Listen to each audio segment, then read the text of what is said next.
अलैहि वसल्लम पेश फरमा रहे थे। आखिरी कलाम जब ये पढ़ रहे थे तो मुझे याद आ रहा था कि ढल गया सूरज मगर शाम अभी जिंदा है। बहुत ही तवज्जो के साथ, इसलिए कि उस्ताद मोहतरम तशरीफ लाने वाले हैं, कि ढल गया सूरज मगर शाम अभी जिंदा है। ऐसा लगता है कि सद्दाम अभी जिंदा है। ढल गया सूरज मगर शाम अभी जिंदा है। ऐसा लगता है कि सद्दाम अभी जिंदा है। और दीन मिटता नहीं एक शख्स के मिट जाने से। कह दो अमेरिका से इस्लाम अभी जिंदा है। कह दो अमेरिका से इस्लाम अभी जिंदा है। आइए हजरात, गुफ्तगू होती रहेगी। असल गुफ्तगू उस्ताद मोहतरम करेंगे। अब आइए, हमारे दरमियान एक ऐसा मुमताज और बेबाक और पैकर अखलाक आलिम दीन तशरीफ रखता है, जिसने अपने असलाफ और अपने असातिज़ा से हर तरह का फैज़ हासिल किया। आज वही फैज़ हम लोगों के दिलों में मुंतकिल करने की गरज से वो अज़ीमुश्शान दाई इस्लाम तशरीफ रखता है। दोस्तों, चाहे फ़िक़ही सेमिनार हो या मजहबी कॉन्फ्रेंस इजलास आम हो या महफिल अज़मत कुरान और सहाबा, उसकी मौजूदगी प्रोग्रामों की कामयाबी की ज़मानत हुआ करती है। एक तरफ वो मैदान खिताबत का बेबाक खतीब है, तो दूसरी तरफ पैगंबर आज़म सल्लल्लाहु अलैहि वसल्लम की हदीस का उस्ताद कामिल। इस तरह की जामे खूबियों पर फाइज होना, मैं समझता हूँ ये फजले खुदाबंदी है। ना अफजल बोलता है ना कमतर बोलता है। खुदा का हुक्म हो जाए तो पत्थर बोलता है। मेरी मुराद है पैकर अखलाक हजरत उस्ताद मोहतरम हजरत मौलाना मुफ्ती एहसानुल्लाह साहब, नाज़िमे तालीमात मदरसा हुसैनिया कस्बा मोहम्मदी, उस्ताद मोहतरम को ये कहते हुए बहुत ही फरहत व शादमानी हो रही है कि यकीन करते जो अपने राहबर की रहबरी पर हम तरक्की के न जाने कितने जीने चढ़ गए होते। अगर हम रोज के खाने से एक लुकमा बचा लेते, अदा सुन्नत भी होती और बच्चे पढ़ गए होते। बहुत ही अदब व एहतराम के साथ उस्ताद मोहतरम से गुजारिश करता हूँ कि हजरत तशरीफ लाएं और हम तमाम सामईन को अपने बयान हसना से मुस्तफीज फरमाएं। बिस्मिल्लाहिर्रहमानिर्रहीम। अल्हम्दुलिल्लाहि व कफ़ा व सलामुन अला इबादिहिल्लज़ीना इस्तफ़ा, अम्मा बाद। अऊज़ु बिल्लाहि मिनश शैतानिर रजीम। बिस्मिल्लाहिर्रहमानिर्रहीम। ज़हरल फ़सादु फ़िल बर्रि वल बहर बिमा कसबत अयदीकुम व क़ाल तआला फ़ी मक़ामिन आख़र अऊज़ु बिल्लाहि मिनश शैतानिर रजीम व अनकिहुल अयामा मिनकुम वस्सालिहीन मिन इबादिकुम व इमाइकुम इन यकूनू फुक़रा युग़निहिमुल्लाहु मिन फ़ज़लिही व क़ाल नबी सल्लल्लाहु अलैहि वसल्लम इज़ा ख़तब इलैकुम मन तरज़ौना दीनहु व ख़ुलुक़हु फ़ज़व्विजू इल्ला तफ़अलू तकुन फ़ितनतुन फ़िल अर्ज़ि व फ़सादुन अज़ीज़। व अन अली रज़ियल्लाहु तआला अन्हु क़ाल क़ाल रसूलुल्लाह सल्लल्लाहु अलैहि वसल्लम या अली ला तुअख़्खिरन अन सलास अल अय्यिमु इज़ा बलगत वजदत लहा कुफुवन वस्सलात इज़ा अतत वक़्तुहा वल जनाज़तु इज़ा हज़रत औ कमा क़ाल सल्लल्लाहु अलैहि वसल्लम। मुझे इस्लाह मुआशरा और सीरत सहाबा और सीरत नबी सल्लल्लाहु अलैहि वसल्लम के ताल्लुक़ से कुछ कहना है, मगर उससे क़ब्ल हमारे शायर ने जिन अशार में हिंदुस्तान की तारीख के हवाले से जो इशारात दिए हैं, ये बात हम आप अपने जहनों में बिठा लें। ये वतन हमारा है, हमारे आबाओ अजदाद का संवारा हुआ और इस पर उन्होंने कुर्बानियां दी हैं। हम किसी के रहमो कमर करम पर न कभी हम रहे हैं न हमारे आबाओ अजदाद रहे थे। हम तो वो हैं कि जिनके असलाफ ने, जिनके आबाओ अजदाद ने जानों की कुर्बानियां दी हैं। बानिए दारुल उलूम हजरत कासिम नानोतवी रहमतुल्लाह अलैह जो हम लोगों के असातिज़ा हैं, बाकायदा शामली के मैदान में आमने सामने अंग्रेज से जंग होती। हाफिज जामिन शहीद रहमतुल्लाह अलैह शहीद हो जाते हैं। हाजी इमदादुल्लाह मुहाजिरे मक्की रहमतुल्लाह अलैह जो हजरत मौलाना अशरफ अली थानवी और हजरत मौलाना रशीद अहमद गंगोही रहमतुल्लाह अलैह के शेख हैं, बाकायदा शामली के जंग में आमने सामने जंग होती है। हमारे अकाबिर तो वो हैं जिन्होंने हिंदुस्तान से दुश्मनों को निकालने के लिए ऐसी जानों की कुर्बानियां दी हैं। वो शेखुल हिंद जो हमारे दादा उस्ताद और परदादा उस्ताद हैं, शेखुल हिंद रहमतुल्लाह अलैह, हजरत को अंग्रेज दागता था, उनके पीठ पर दागे जाने के असरात और निशानात थे। आज बहुत से लोग वो कहते हैं कि हिंदुस्तान के मुसलमान अपनी वफादारी की नजीर पेश करें। अरे हमारी शहादत और हमारी वफादारी की पूरी दुनिया और पूरे हिंदुस्तान का चप्पा चप्पा गवाही देता है। हमारे आबाओ अजदाद ने हिंदुस्तान को तरक्यात की मनाजिल पे पहुंचाया और आज भी तारीख के हवाले से, इतिहास के हवाले से हिंदुस्तान को हमारे आबाओ अजदाद ने वो चीजें दी जो हिंदुस्तान की आमदनी के लिए भी बहुत अहम जरिया हैं। जरा सोचे तो वो हुक्काम जो मुसलमानों से वफादारी की सबूत मांगते हैं, हिंदुस्तान का चप्पा चप्पा और यहाँ की हर चीज यहाँ की वफादार है। और याद कीजिए कारगिल की जंग को, जिस वक्त पाकिस्तान से कारगिल की जंग होती है तो मुस्लिम नौजवानों ने पाकिस्तान की तरफ साथ नहीं दिया, अपनी जानों का नजराना पेश करके उन्होंने हिंदुस्तान को कामयाब बनाया था। वो वीर बहादुर, वो अब्दुल हमीद जो पाकिस्तान के नहीं थे, हिंदुस्तान का बहादुर था।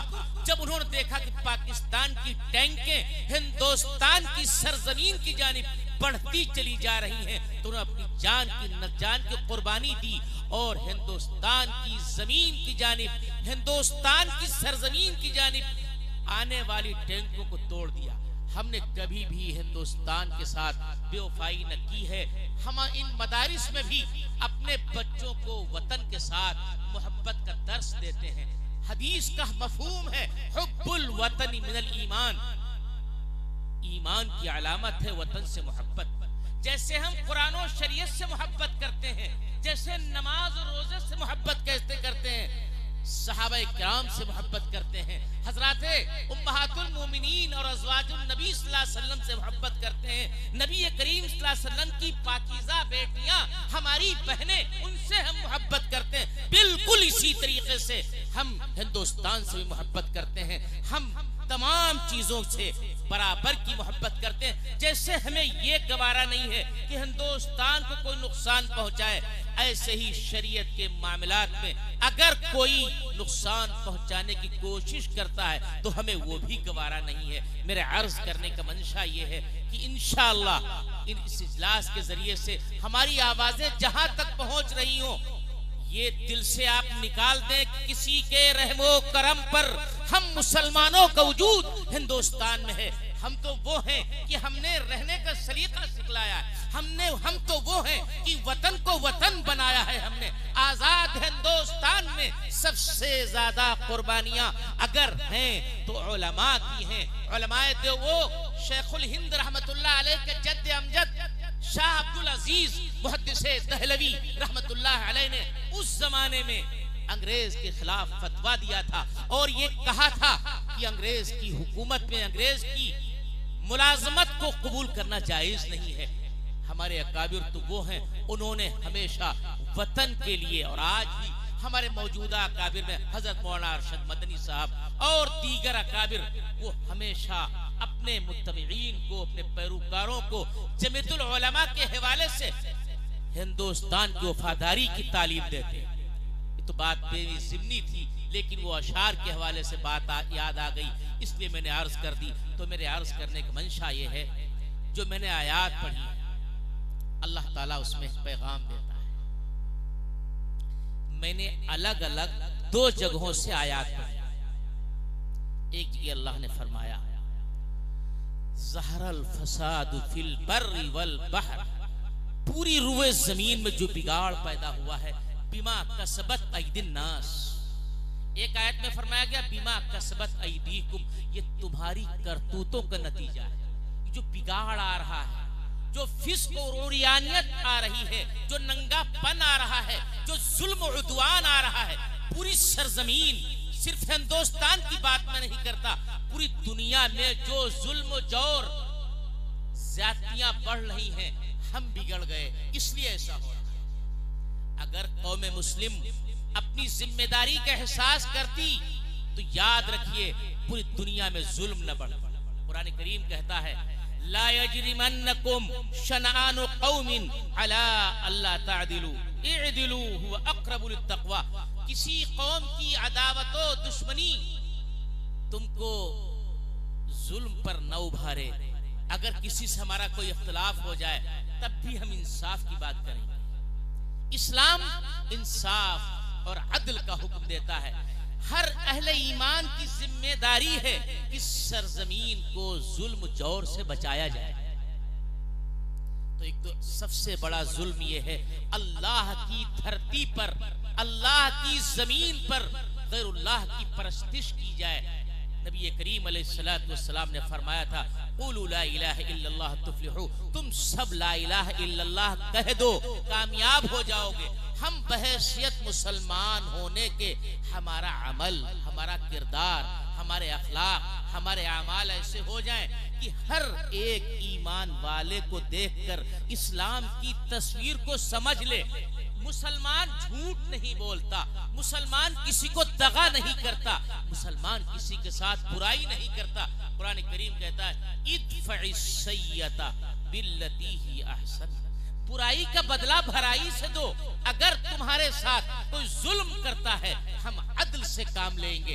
अगर कोई तुम्हारे साथ बेइंसाफी करता है, तब भी हम अदल करेंगे। नबी करीम अलैहिस्सलाम फरमाते हैं, सिल मन क़ताअका, जो तुमको काट रहा हो उसको जोड़ो, वाफ़ु अम्मन ज़लमका, जो तुम पर जुल्म और मजालिम के पहाड़ तोड़ रहा हो उसको माफ कर दो। ये इस्लाम की तालीम है। नबी करीम अलैहिस्सलाम ने फरमाया कि तुम में से कोई भी शख्स उस वक्त तक मोमिन नहीं हो सकता कि उसका पेट भरा हो, उसका पड़ोसी भूखा हो। पड़ोसी के लिए ये शर्त नहीं है कि ईमान वाला हो चाहे गैर ईमान वाला, बहैसियत इंसान के, बहैसियत मुसलमान के हमारी जिम्मेदारी है कि अगर हमारे पड़ोस में बसने वाला, चाहे वो मुस्लिम हो चाहे वो गैर मुस्लिम हो, किसी भी मजहब का मानने वाला है, अगर वो बीमार है तो इयादत करने जाए। अगर वो परेशान है उसकी परेशानी को मुदावा करें। अगर मकरूज हो गया है तो कर्ज की अदायगी में उसका ताउन करें। अगर हालात का शिकार हो गया है, उसको हालात ने ऐसा घेर लिया है, परेशान हो गया है, तो उसको हम तसल्ली के कलिमात दें, कलिमात कहें। नबी करीम अलैहिस्सलाम ने इरशाद फरमाया, जो शख्स अपने भाई से मुलाकात के लिए जाता है या किसी बीमार की इयादत के लिए जाता है, नादाहु मुनादिन, तो एक फरिश्ता पुकार के कहता है, अंतिबता, तू मुबारक हो, व तबव्वअत मिनल जन्नति मंजिला, तुमने जन्नत में एक घर बना लिया। बड़ा अजर है। बीमार की इयादत करने गए और जन्नत में हमारा मकाम बन गया। ऐ मुसलमानों, ये हमारी जिम्मेदारी है कि पड़ोस में कोई भी हो उसके साथ अच्छा बर्ताव। और जो मैंने आयत पढ़ी थी, वअनकिहुल अयामा मिनकुम, हमारे सबसे पहले मुकर्रिर ने कुछ बातें इस्लाह मुआशरे के ताल्लुक से अहम कही थी। आज हमारे मुआशरे में जो बिगाड़ है, बहुत बड़े बिगाड़ की वजह यह है कि आज हमने शादी ब्याह में ताखीर करना शुरू की। बालिग होने के बाद नबी अकरम अलैहिस्सलातु वस्सलाम ने सैयदना हजरत अली मुर्तजा रज़ियल्लाहु ताला अन्हु को मुखातब करके फरमाया था, या अली ला तुअख्खिरन अन सलास, ऐ अली तीन चीजों को मुअख्खर न करना, अपनी जगह से मुअख्खर न करना, टालना नहीं। उन्हीं में से फरमाया था, अल अय्यिमु इदा बलगत व वजदत लहा कुफुवन, लड़का या लड़की जब बालिग हो जाए और तुम्हें खानदान और कुफू मिल जाए तो उसकी शादी में ताखीर न करना। फरमाया, इदा खतब इलैकुम मन तरज़ौन दीनहु व खुलुकहु फज़व्विजू, अगर तुम्हारे पास ऐसा पैगाम आ जाए जिसके अखलाक तुमको पसंद है, दीन पसंद है, तो शादी कर दो। अगर ऐसा नहीं करोगे, इल्ला तफअलू तकुन फितनतुन फिल अर्दि व फसादुन अरीज़, अगर अच्छा पैगाम आ गया, तुम्हें अखलाक पसंद, दीन पसंद, अगर आपकी लड़की है, हमारी लड़की है, दामाद के लिए हमने लड़का तलाश किया, उसके अखलाक पसंद, दीन पसंद, और हमने शादी नहीं की, टाल दिया, तो तुरुए जमीन में बिगाड़ आ जाए। अगर आपको आपका लड़का है, आप बहू की तलाश है, दीन पसंद, अखलाक पसंद, आपने और हमने अगर निकाह में ताखीर किए, तो ताखीर करने के नतीजे में क्या होगा, तकुन फितनतुन फिल अर्द, रुए जमीन में बिगाड़ आ जाए। और मुसलमानों, ये मेरी बात जहां तक पहुंच रही हो, बहुत से वो घराने जो पर्दादार होते हैं, इज्जतो नामूस वाले होते हैं, मगर अफसोस के साथ कहना पड़ता है, जब वो मैरिज लान में जाते हैं, शादी खाने और शादी हालों में जाते हैं, तो पर्दे को बालाए ताक रख देते हैं। वो घराने, अगर उन घरों से आप दस्तक दें, आवाज दें, तो शायद कोई छोटा बच्चा निकलेगा और वो इत्तला देगा कि इस वक्त मौजूद नहीं है। उन्हीं घर की इज्जत माआब, उन्हीं घर की खवातीन इज्जतो नामूस की दिलदादा शादी के मौके पर वो बेपर्दगी का मुजाहरा करती हैं। इसका जिम्मेदार कौन है? इस मजलिस से हम वो आप उठने के बाद ये पैगाम लेके जाएंगे, ज्यादा न कहकर हमारे सबके मेहमान, सबके बड़े हजरत मौलाना दामत बरकातुहू तशरीफ लिया है। मेहमान हमारे भी मेहमान हैं, हम सबके मखदूम हैं, हम उनके खादिम हैं, लेकिन इंशाअल्लाह इस पैगाम को आप लेके जाएंगे कि शादी में ताखीर नहीं करेंगे, और शादी निकाह इंतहाई सादगी के साथ करेंगे। औरतों के बारात में ले जाने के नतीजे में जो बेपर्दगियां और उरियानियत और नंगापन वजूद में आ रहा है, और शादी हालों में जो बेपर्दगी दिख रही है, इज्जतदार घरानों में दिख रही है, इसको हम रोक लगाएंगे, अमली तौर पे इस पे रोक लगाएंगे। अल्लाह ताला अमल की तौफीक अता फरमाए। व आखिरु दावाना अनिल हम्दुलिल्लाहि।